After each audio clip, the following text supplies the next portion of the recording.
And we had this conversation sometime last week, but one as pertaining to the fate of the boy child. General feel that we really did not exhaust much, about that. And it gets us to a point where we realize that indeed there is a problem.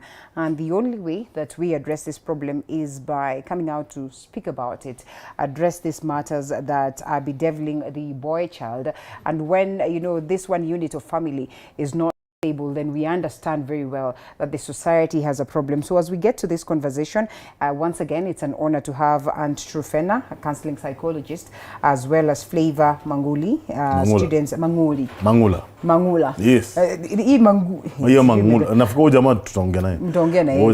Lakini sasa boda waeki yako kakitu. Sinashanga kwa nini? Sijui kuna ajeka hiyo nini. Hiyo hook is a must. Hiyo hook is a must. It makes sense. So students mentor, Mary Show School, and he'll be telling us briefly about the Mary Show School and what it's all about. That's very, very important. It's got everything to do with boys, pekee. So it's all about the boy child. Do I just go ahead and please? So it's all about the boy child. Mary Show School is one of the foremost. Actually, it's I think the only boys school that actually delves deeper into just not the surface curriculum, but goes deep into understanding the boy child, teaching him values and systems that they can use, not just academically. We teach spiritual values, financial value systems. We teach them about how to live together in society, how to be prudent financial planners. Yeah. So it's an all-rounded approach to the boy child, and that's one thing that has really been missing in very many instances in boys' schools. So it's not just about churning boys from Form 1 to Form 4 and they go away. It's about mentoring, coaching, growing the boy child, and also enabling them to have a world view, so that by the time they're leaving school, they're not just thinking that I can go to Zetek University, with all due respect, or Nairobi University. The world becomes their playing ground, and the value system that they possess, they are actually very marketable across the world. And you can confidently say that this entity has produced those kind of students that we're talking about? We are starting, and we are seeing them developing this kind of individuals that we want them to be. It starts at what level? Form 1. Form 1. Yes. All right, so it's more of a high school. It is a high school. Aunt Trufena, you say you've been there. Yeah. I'm actually the boys' counseling psychologist. Okay. I have interacted with them, and I have come to realize that, as I said last time, that even boys are human beings, and I have been catering for their psychological welfare. We have been talking. They call me auntie, and they feel, there is a way people relate with auntie in a simple way, because auntie comes like a shoulder to lean on.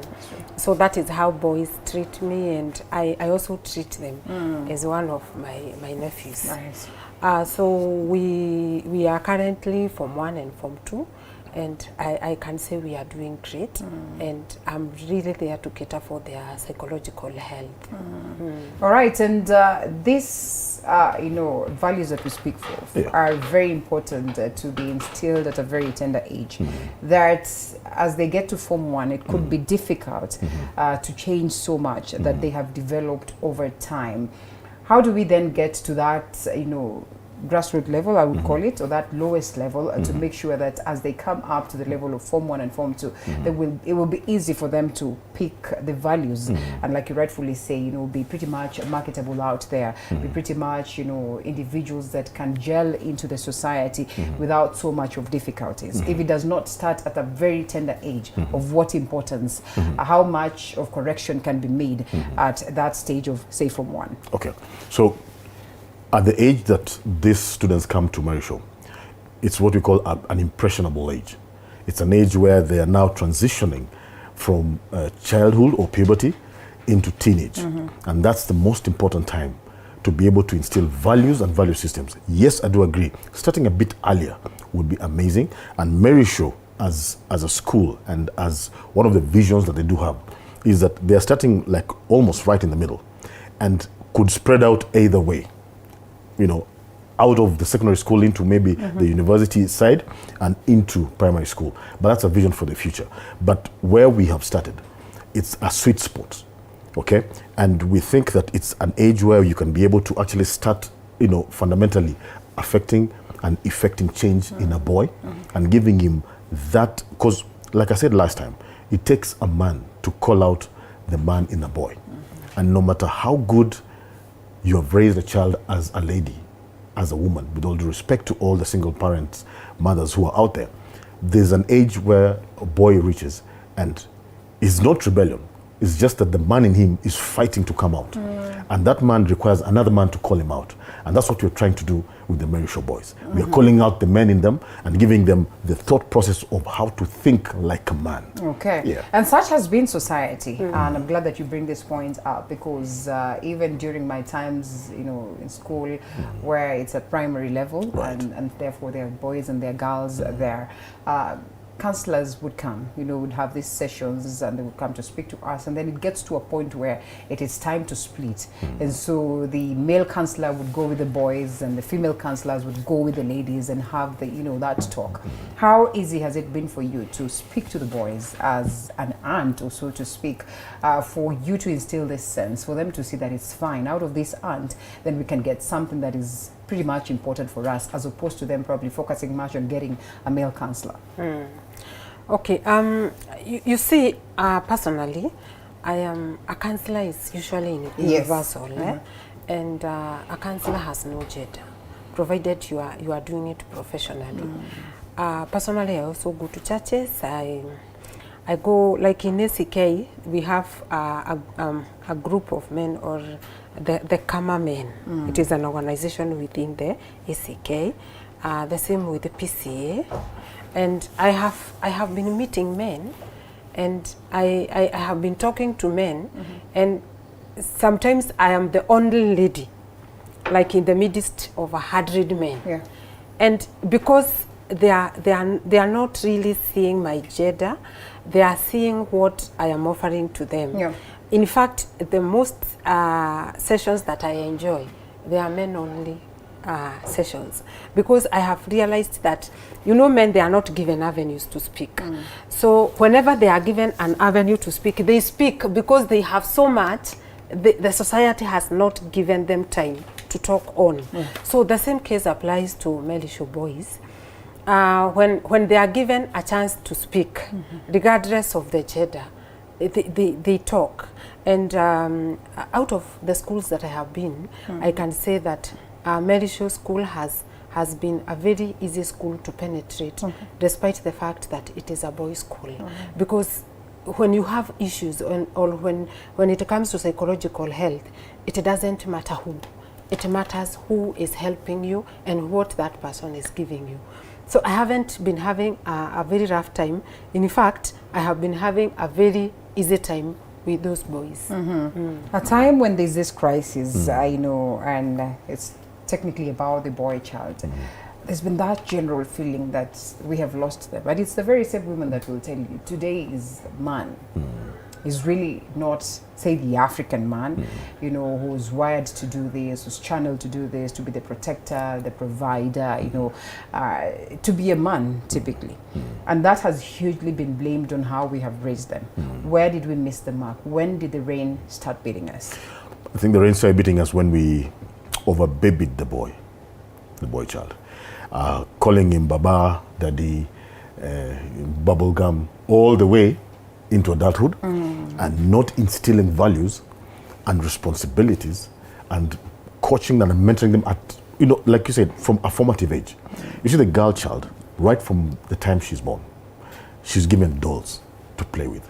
She's already being mentored, even if it's subtle, very subtly, to be a mother. And there are values that are being passed on from there going forward.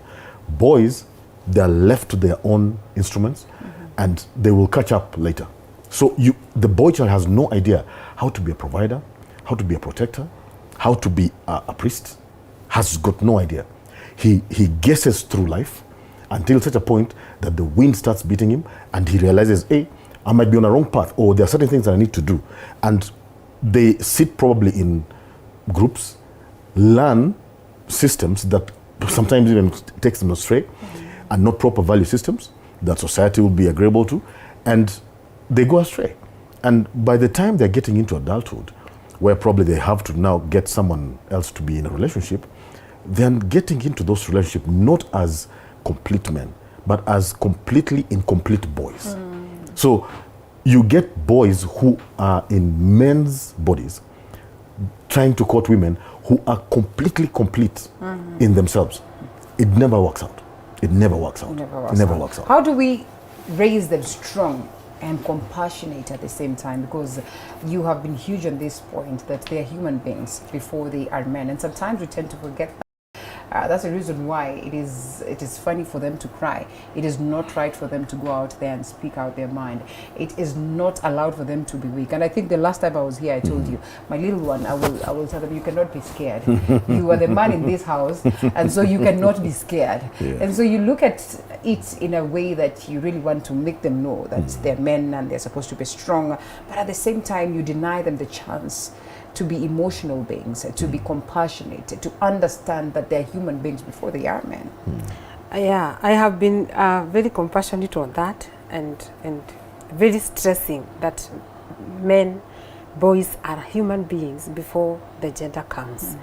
You know, when like I was young, my brother would go fall, cry, and my parents were like, where am I going? Then I would still do the same accidentally, and then I'm like, what has happened? Next time, don't repeat that. Please take care of yourself. You know, both of them, we are their children. But when it comes to this issue, it's like we are separated. Unfortunately, by the gender, not really, because we are both human beings and rightfully they are children. So most of the parents, they always say that it is easier to parent a boy child kwa sababu hana mambo mingi, a girl child has, which is a very wrong mentality, because both of them. And you think it's not a true mentality somehow? It is really not. Okay, psychologically I would say it is really not, because their psychological health remains the same. It is only the gender that is different.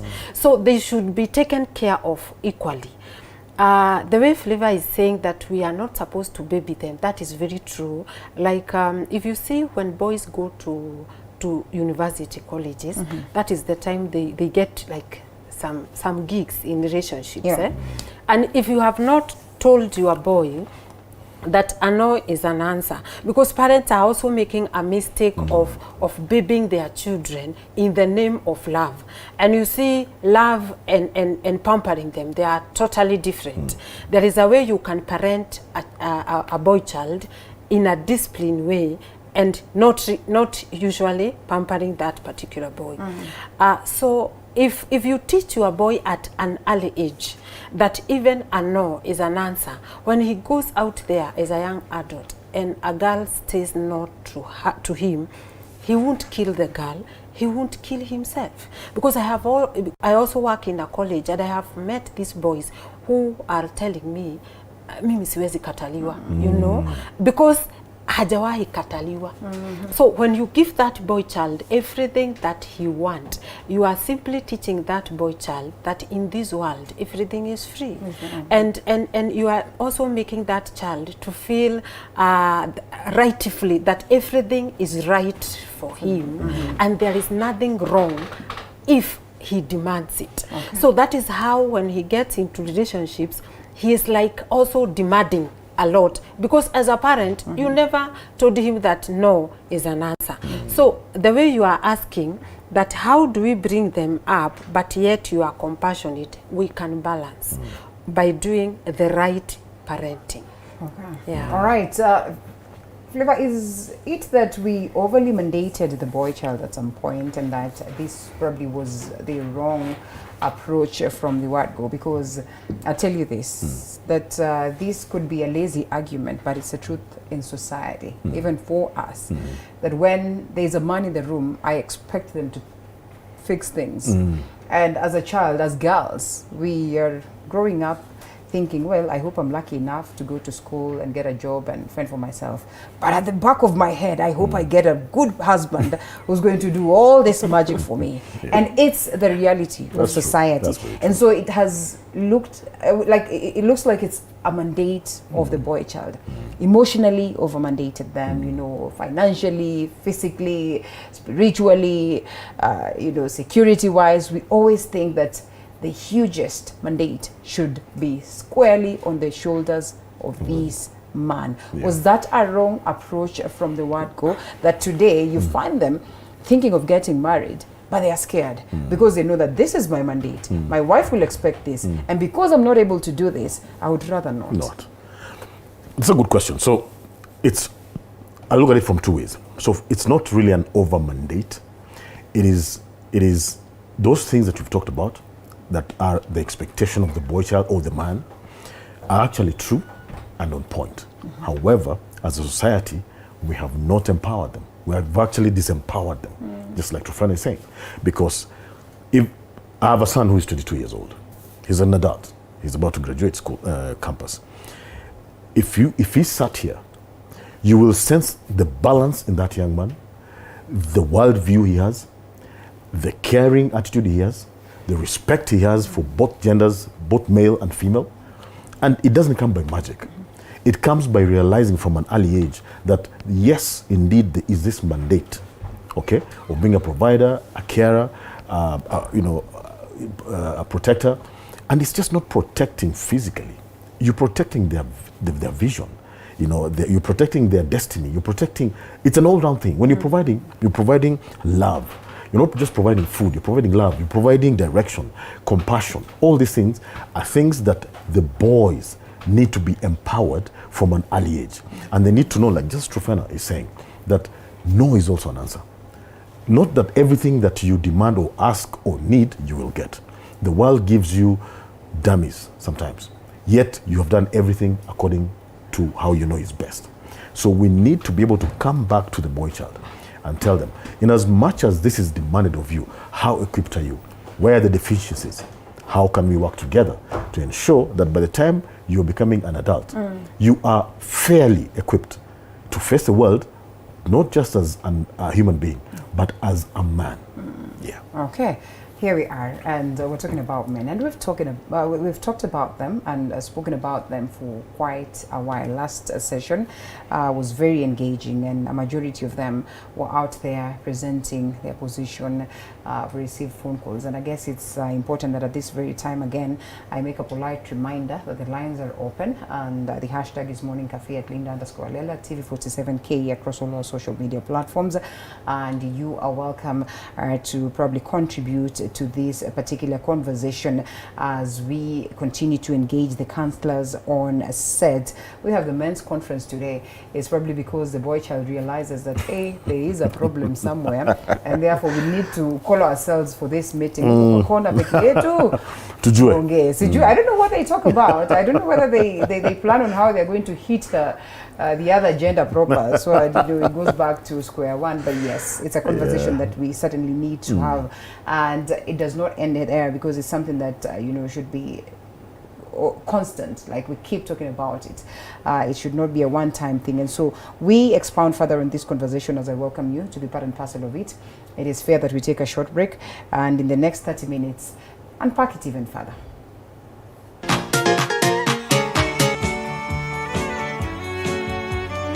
TV47 Country Ride brings you the great country music entertainment show.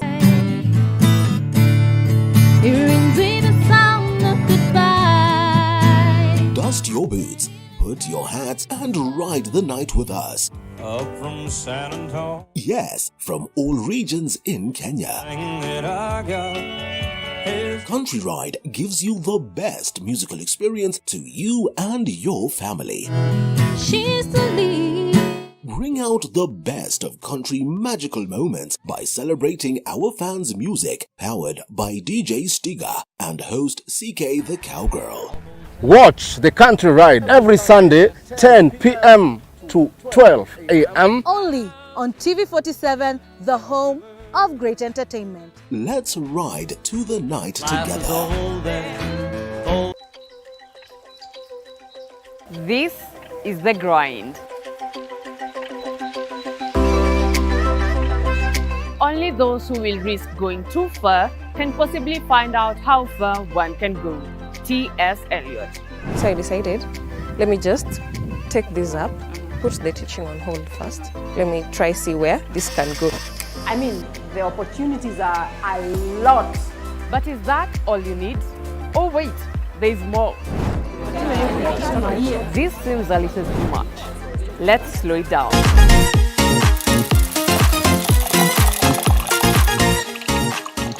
welcome back to the broadcast. Andrew Fena, counseling psychologist, is with us this morning, as well as Flavor Mangula is also with us in studio as we unpack this conversation on the fate of the boy child. Flavor, a very important point that you bring on board as pertaining to raising that child as a single parent.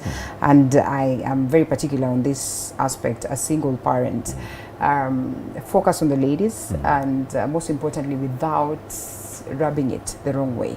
President Uhuru Kenyatta, in the recent past has been on the receiving end of his utterances and his concern as pertaining to the rise of, single mothers, I would say, or single parents in society today.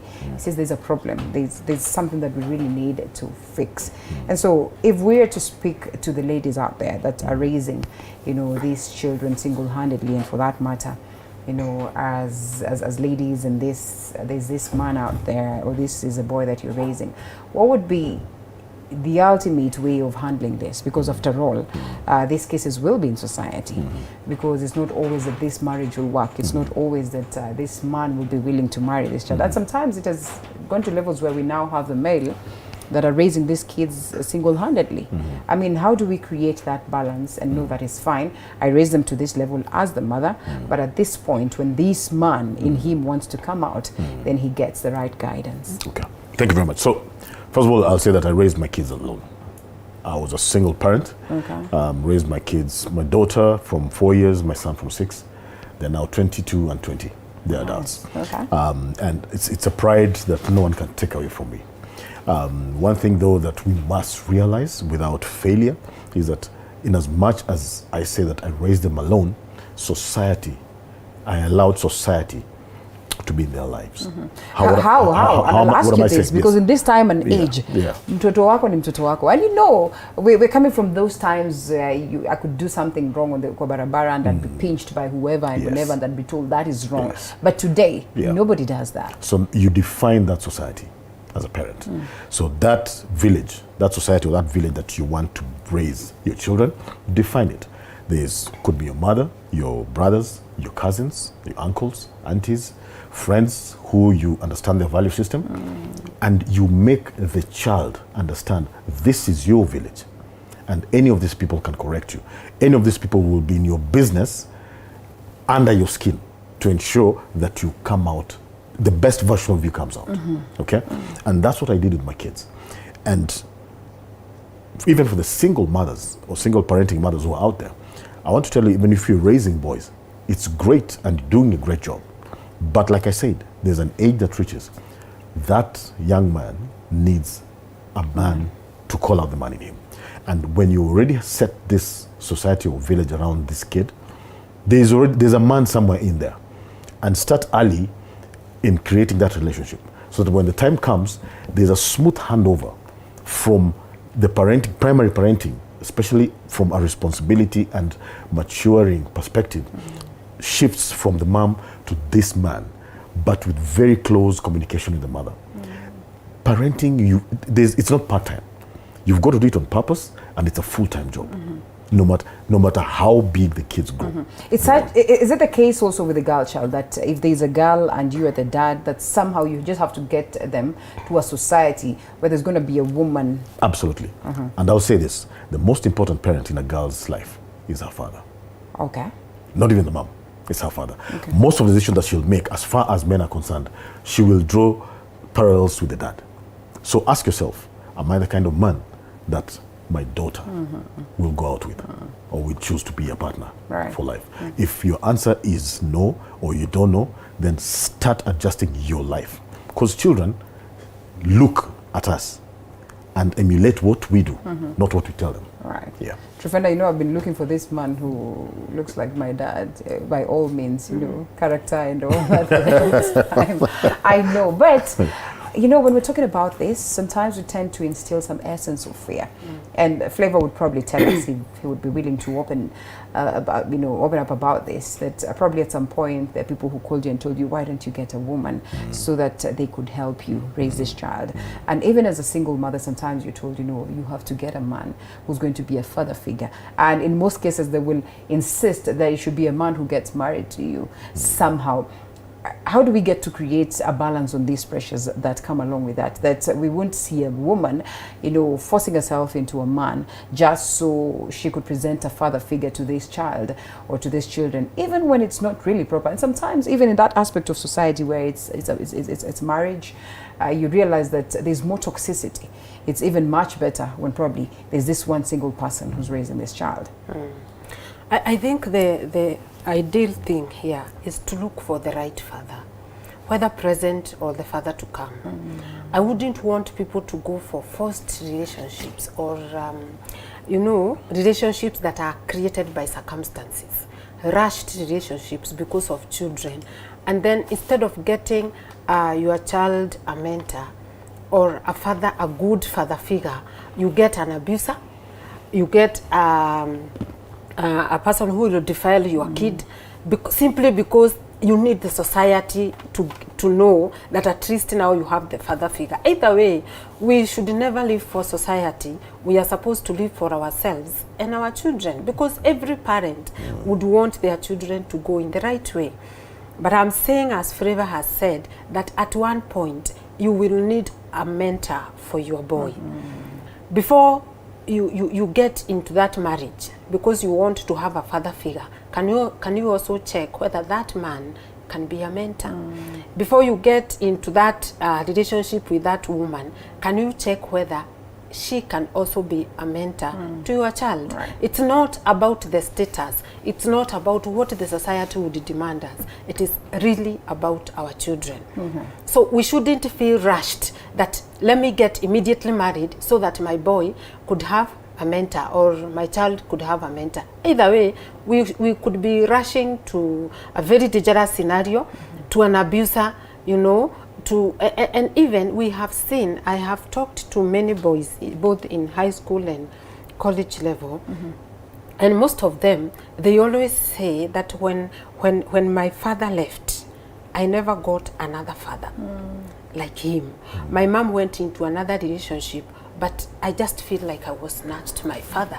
So when I'm now talking to the parent is shocked, like I also got into that relationship so that my son can have a mentor. Then I tell the mother, unfortunately, you didn't get a mentor, you got your man. So you are satisfied, but your boy isn't. So and sometimes they don't speak because they feel like, I don't want to hurt mom. I feel in like fact, there's a gap. It's like when they are coming to the counseling office, they are telling me, I don't want to spoil everything. I know this man is paying for my fees, and I can see my mom is pregnant of him, so I don't want to look like a spoiler, but please know that I'm suffering as a boy. So I really try to deal with the boy whom I'm having as my client and kind of reach out to the mother, because they are already in a union that cannot really, you can't separate them, but there is a way they can cope, and the mother accommodates both the son and the husband. I just want to emphasize what Trufena is saying, is that one thing we must understand as society, and I'll say this with a disclaimer, is that yes, marriage is good, okay? However, marriage does not complete you. You don't have to rush and feel the pressure to be married to be complete, either for yourself or for your children. Sometimes we get into relationships that, like Trufena has touched on, could complete us in terms of satisfaction from a psychological point of view, but we are not thinking about the child. The same way, when we move locations in terms of where we live, are we thinking about the child, or are we thinking about ourselves only as adults? We need to be able to think holistically. God gave you a gift, and you're a custodian of this child for 20-something odd years, and then you release them to the world. What are you releasing to the world? That's a question that we need to answer way before these kids get to those ages.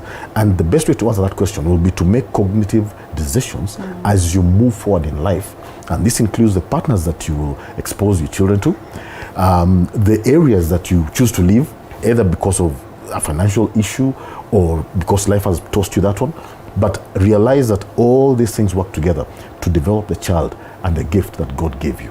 Yeah. A delicate balance, we must Very agree. delicate, And very so, delicate. even when we speak about, okay, let's overlook the aspect of getting a partner so they can come and create this balance. But generally, as you present them to society, society, please come through for me. And sometimes they get too connected to certain individuals, but as a parent, you probably have a general feeling that, this could not be the right individual to mentor this child.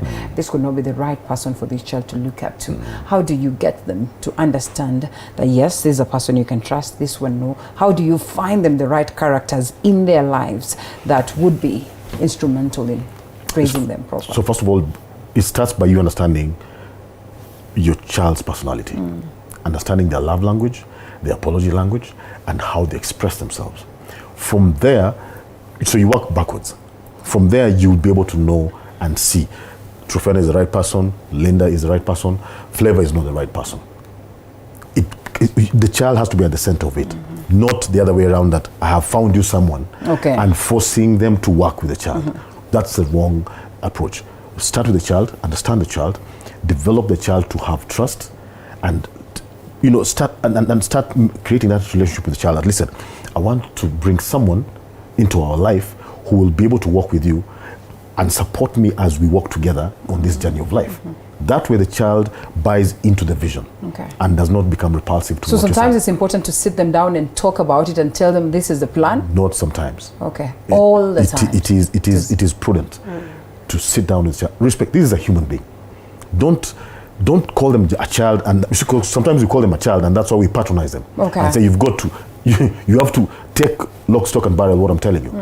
But understand them that they're a human being, and your responsibility is to bring out the best in them as a parent. Right. Yeah. Okay. So Lemayan is watching, says, ask the panel, in communities like Maasai, we start to mentor the boy child from a little age as he grows up. Now, how do you cut that link from a boy of a single mom? Because some boys, to some boys, it's really hard to separate them. And maybe that's the reason why sometimes you'd hear talks of this is a mama's boy and everything and all that. So it's fine. It's a single parent, they've been raised, but now you have to send them to society and you have to cut that link and you have to make them understand that, yes, mommy has done her part.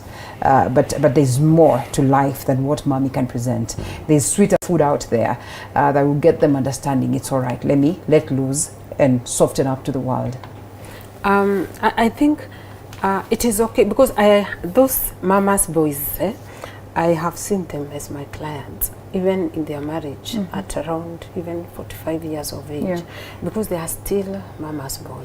These are guys, before you implement anything in that house, they don't tell the wife, they tell the mother.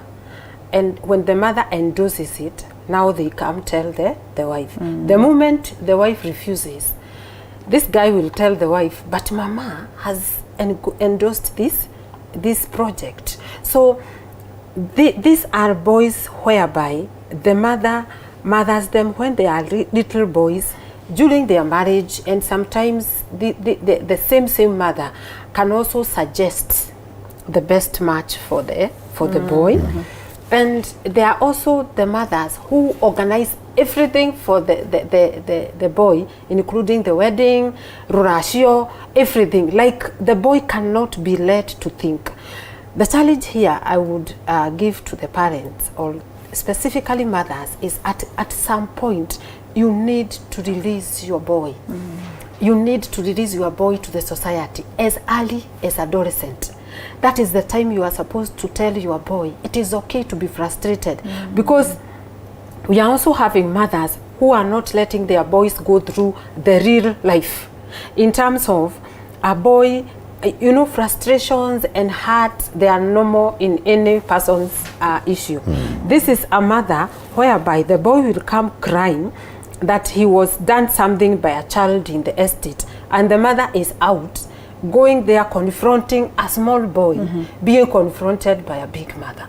So now there is a confrontation between an adult and a child simply because of that boy. And sometimes your son is the problem, not really the boy.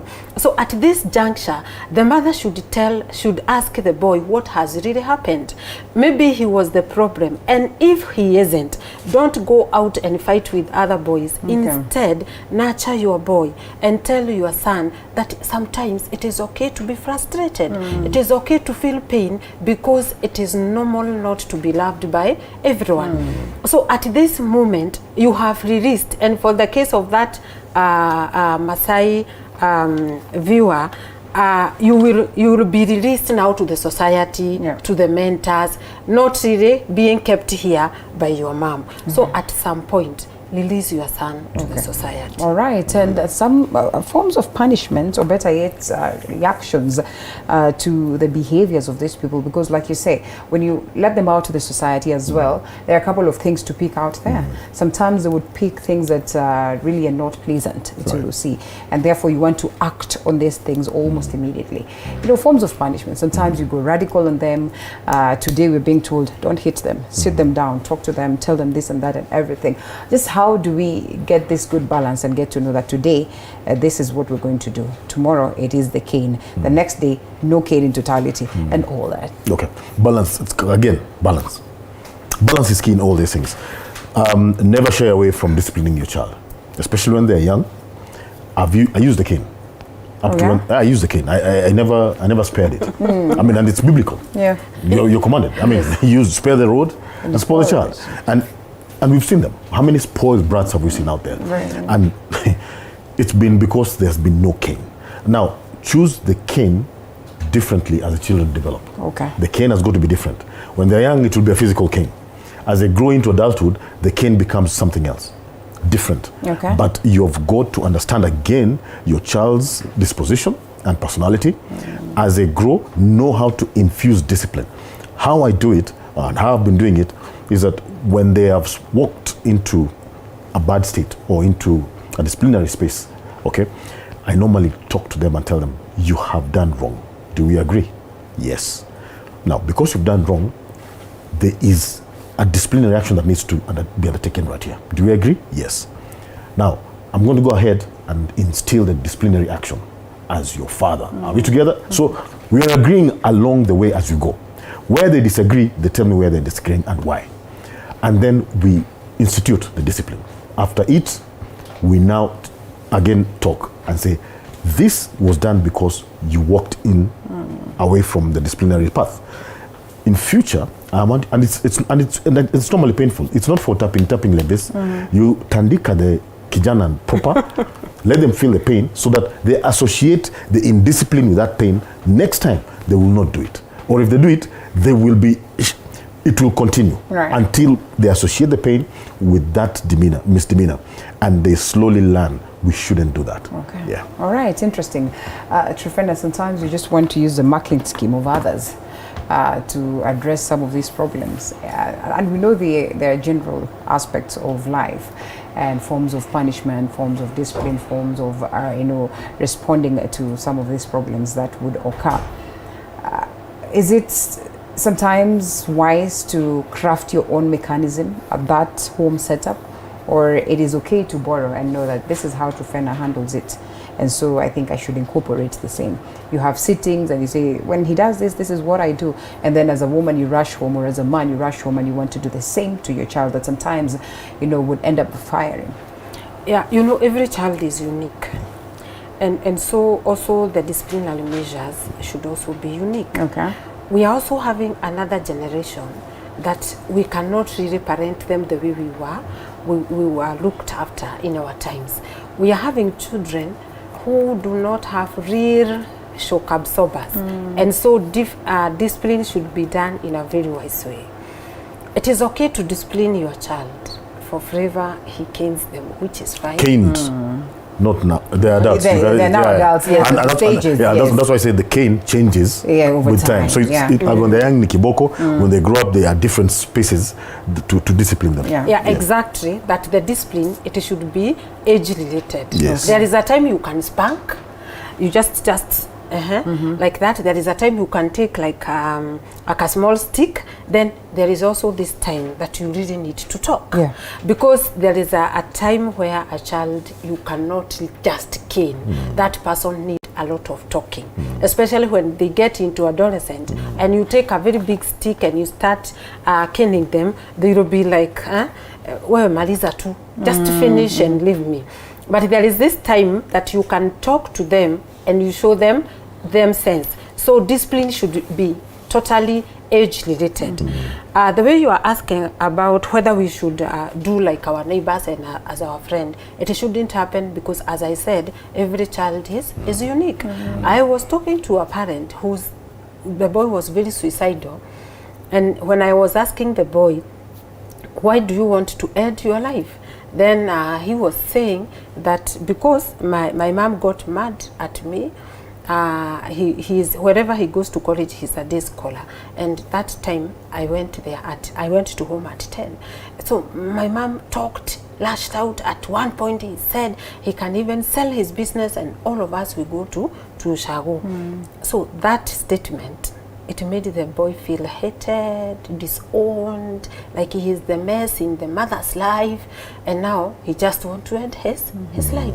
When I called the mother was saying, how could he have gotten that seriously? Me, I was just talking out of anger. So that is why I'm telling you, we are also raising a generation which does not have like shock absorbers, like broiler kids. So we need also to be very sensitive with how we are disciplining them, because in the wrong run, we can lose our children. That is why you are seeing most of the teenagers committing suicide, because even when they were young, we were not treating them the way we are treating them when they are old. Like if you didn't talk tough to your child when he was a young person, why talk now? You know, what has changed? So they are used to pampering, and that is now where we are losing the point. And every parent out there should be very careful on how we are handling our children, not to lose them in the wrong land, because it's happening. All right. Let me just add something to that. So discipline is not transferable. The way Linda disciplines in her house should not. You could love what she does. Take it, customize it to you. Okay. And then when you're disciplining a child, never do it in an emotional state. Be objective. When you're emotional, you'll hurt the child. So you're not disciplining, you're beating. You actually beat because it has emotion, makasiriko, character development. It's vitu mingi. Do it, and even if you're mad, take some time, cool down, be objective, then institute the discipline. Not with emotion. All right. Amazing. So transitional crisis. You know, so from this stage of life to that other, from this one to another. That is a problem that cuts across. And most of the youth I've spoken to will tell you that we are just trying to figure out life. And true to it, they are figuring out life, because I am busy. At what point will I sit down and tell them that this is a thing? I mean, this is 21st century, totally different from how we used to do it. How do we get to also have a balance for them at this very point, where we say, you know, he's transitioning from this point of life that is very crucial to another one that is pretty much important, and you make sure that there's that smooth transition that we gel into the other for us to get these men that are well crafted. Time. First of all, time is an equalizer. And like I said, parenting is a full-time job. It's not part-time. If we can create time to do our master's degrees, if we can create time to go for our chamas, we can create time to go for whiskey binges, we can create time to go for road trips, why can't we create time for our children? We have weekly dates with my children, individually with my daughter, individually with my son, and together. You understand what I'm saying? So that creates a harmony, and it's just an hour. It's just an hour of their time, because they're busy. They're in college and they're finishing. They're in their final years. So I respect their time as well. But it is a time every week, and it can be as easy as leaning on a car, sitting on a staircase, sitting on the ground. I mean, we don't have to really go into Java, order, hash fries and call him that a date. It's about the content that you share within a time frame. Parenting is a full-time job and not a part-time job, and we need to be in our children's business every step of the way to be able to actually guarantee, quote unquote, that they will come out of that tunnel as better people. To what level do you follow them? To what level? So it's not even following them, it's just being in their business. Knowing in their business. Knowing. Until so they're married, until they're... Now it depends now again on the personality of the child. Okay. Sometimes, because my mother, she's 70 something, I'm 50 years old. She's in my business. Always. And not in a bad way. She'll say, so, Flavor, so how are things, how are you doing? She was asking me, why is the program not started? She's interested in my things, my story. And I'm not an only child. She has other children as well. She has 3 other kids. But so it should be at a personal level. It's at a personal level. You've got to personalize parenting. So it's not that you have 2 kids and you are a mother or a father to both of them. Yes, you are. But individually to each child. How instrumental is this, for instance, for your case, that your mother will call and find out whether you're okay? Are there instances that you feel like I am almost messing up, but because of her, then we have to get that? We always touch base. And I can tell her, Mom, there you're overstepping. Or she'll tell me, son, you need to adjust in this area. And she'll be very clear, I'm only offering an opinion. Because she knows I'm an adult. Yeah. And I've given her grandchildren who are adults. So she can't patronize me at that point. Yeah. So it's about offering an opinion, and you as an adult taking and saying, Mare, anyapa, umeningia sana. Rudy. Yeah. Rudy nyumo, yeah. Well, interesting. Are there those ones that are just destined to fail? And I'm sorry to ask this, because you will hear people in society say, yeah, ni hivyo, kwao wanakuanga hivyo. And I mean, and people get into that space and they're comfortable and they say it's fine.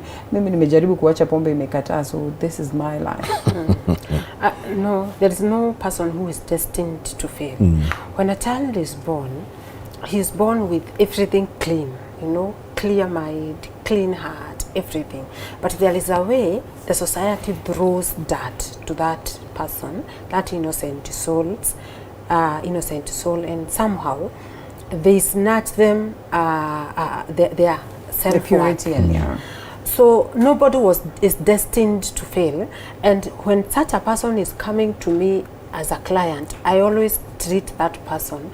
I give treatment of high self-esteem in terms of that person just has self-hate. And most likely depression, because depression comes with a lot of negativity and with a lot of remembrances of evils that have been done to you. So if I successfully remove that wrong mentality and negativity from the mind of my client, and I instill positivity, you realize the same client is saying, I'm doing great.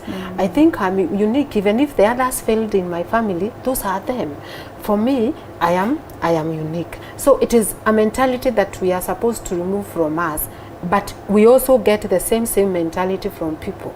If, for example, you see that your friends are doing well, you go to social media and you see nice pics and people faking their lives out there, you realize, you always tell yourself that you and your family, you are cursed because of what you have seen, and you haven't even checked or done your intelligence to see whether it was fake or it was okay. So it is usually the mentality. That is why one person said that failure starts here. Wealth starts here in the mind, and also poverty, it starts in the same place. So everything is in the mindset. Nobody was destined to fail. We are all great in our own way. Amazing. And sometimes life will give you lemon, they will say, and you make lemonade out of it. Easier said, right? It's really said. Easier said. I mean, the boy child would go out there in the world. Yeah, it's a cliche, and everybody is there. This one is doing well, this one is not doing well, and you're also struggling to get yourself somewhere there. How do we just get to fix this boy child to, understand and manage the pressures that society would give to them, and also the softness that society would give to them? I think it's in creating in them that society does not owe you anything. Okay. You know what I'm saying? Oh, that's the hardest thing to exactly. I mean, accept. they have don't come to society with entitlement. And just because you're a vegetarian the lion will not eat you. That's not, the lion was born to hunt and eat meat. It doesn't care whether you're a vegetarian or not. You understand? So we need to instill this in our boys, that just because you're doing this, this will not happen to you. Life happens. And then at the same time, it rains to the bad, the good, and the ugly. So attack life with the verve of a champion. Things will happen to you that you don't deserve to happen to you. Get up, dust yourself, and look forward and go forward. Life owes you nothing other than the life that you're living. That's true. That's it. The rest, fight for it, go for it. You will fail, get up, you will succeed, celebrate.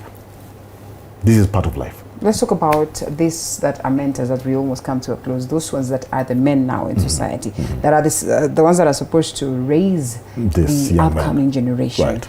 And sometimes they're completely out of touch. Right. That wewe ile kitu unajua ni ofisi na kwa nyumbani na ku deal na hao wako vile unavaa. What is the importance of having these conferences that you talk about? The last time you told us sometimes you have sessions as men and chit chat. What is the essence of going out there, sitting with the fellow men and getting to understand things so that when you go there, you can as well instill or incorporate such. Let me give you a very valid example. Yesterday we were with 4 men for 10 hours. From 10 o'clock to past, it was I think 9 o'clock when we left each other's company. Okay. Same place in Clemani, in a restaurant. We spoke and bonded and held each other and encouraged each other for over 10 hours. You see, you've got to do this on purpose. If you don't realize that you need each other, you will think that you're complete in yourself and that, hey, I can win this and I can do this. I don't need another man, or I don't need to be vulnerable and tell another man about my problems. Hey, you do. You are as human as they come. And if you do not shed off your burdens, there is no way you're going to be able to get to the new skies that you need to go into to be a better person. Wow. So you need to be able to share. You need to be vulnerable. You need to say, I have failed, guys. You need to accept discipline as well and be corrected and accept the correction and correct your path as well. So if you cannot do that as a man, there is no way you'll be able to raise, because you cannot lead where you've not been. That's true. Yeah. Well, poet, Trifena, close it for us. What I would want to say about Boychild is that when you first come as a human being, let me repeat that again, then you will make it and you will win it. I would also want to urge the parents that at one point you need the boy to go to the society, but now to the right people, not to the wrong people. And we should also make it clear that even if you are parenting as a Zivgo parent, at one point your boy would need a male mentor. That is why at Merisho we have male mentors, and he is now the one who is in charge of them. Because even if I'm there as a female counselor, I know that this man, these boys, they need men, and I can't come to that. I can't do the replacement. That is where single mothers are making the mistake, thinking that they can be anything to the boy child. You can't. There is a time that person would need a mentor. Other than rushing into marriage so that you look for a mentor and have a very unhealthy relationship, you can look for an uncle. An uncle who will stand in as a mentor. But what I would insist is make sure that your boy child has a mentor. I mean, that's paramount. That's paramount. The importance of an institution, a school, in the growth of any child, a boy child, and all that as we close. Let me tell you, like at Merisho, the fact that there is an institution that domiciles all this value system transference, to me is a home run. Because the boys that will come from Merisho, trust me, I'm not saying 100% we've hit the nail on the head and we're going to churn out stars from Merisho. Sometimes personality and life, gives us a turn. But the fact that all these things that we're trying to instill in boys and all these values that we're talking about are domiciled at Merisho, we are destined for the skies. And I would like for parents who have young men who are 12 or 13, bring them to Merisho. Watch them as they transform and become what you dreamt of and you never thought that your child could be Wow. turn out like this. That's what we do at Mary Shaw. Right, it would make so much sense when you are visualizing that little boy that you have and you are thinking really you want nothing but the best for them. You probably could not offer that, but you know the world is out there, Right. and you know these things are at our disposal, so why not take advantage of the same flavor. Mangula, the last speaker, yes, a students mentor Mary Shaw School, as well as entrepreneur, counseling psychologist, generally, and also at Mary Shaw. Asante sana for speaking to us this morning. I know these are conversations that we continue having. Aside from the Boychild, there's still so much to speak of as pertaining to how then we're able to raise a good society. So more sessions